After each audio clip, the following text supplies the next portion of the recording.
ఓం శ్రీ సాయినాథాయ నమ. రోహిల్లా కథ విన్నచో బాబా ప్రేమ ఎట్టిదో బోధపడును. పొడుగాటు వాడును పొడగైన చొక్కా తొడిగిన వాడును బలవంతుడగును. రోహిల్ల ఒకడు బాబా కీర్తి విని ఆకర్షితుడై షిరిడీలో స్థిర నివాసము ఏర్పరచుకొనేను.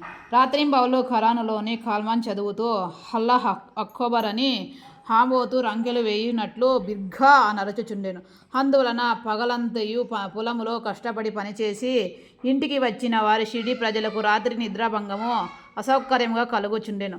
కొన్నాళ్ల వరకు వారు దీని నోర్చుకొనిరి. తుదుకు ఆ బాధ నోర్వలేక బాబా వద్దకేగి రోహిల్లా అరుపులు నాపుమని బతిమిలాడిరి. బాబా వారికి ఫిర్యాదులు వినకపోవుటచే కాక వారిపై కోపగించి వారి పనులు వారు చేసుకోవలసినదే కానీ రోహిల్లా జోలికి పోవద్దని మందలించిరి. రోహిల్లాకు ఒక దౌర్భాగ్యపు భార్య గలదనియు ఆమె గయ్యాలి అనియు ఆమె వచ్చి రోహిల్లాను తనను బాధ పెట్టుచున్నదనియు రోహిల్లా ప్రార్థనలు విని ఆమె ఏమీ చేయలేక ఊరుకొండనియు బాబా చెప్పాను. నిజముగా రోహిల్లాకు భార్య లేదు. భార్య అనగా దుర్బుద్ధి అని బాబా భావము. బాబాకు అన్నటికంటే దైవ ప్రార్థనలందు మిక్కుటముగు ప్రేమ. అందుచే రోహిల్లా తరపున వాదించి ఊరిలోని వారి నోపికతో నోర్చుకొని ఆ సౌకర్యమును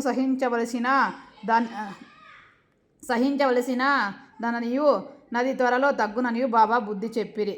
ఓం శ్రీ సాయినాథాయ నమః. ధన్యవాదములు.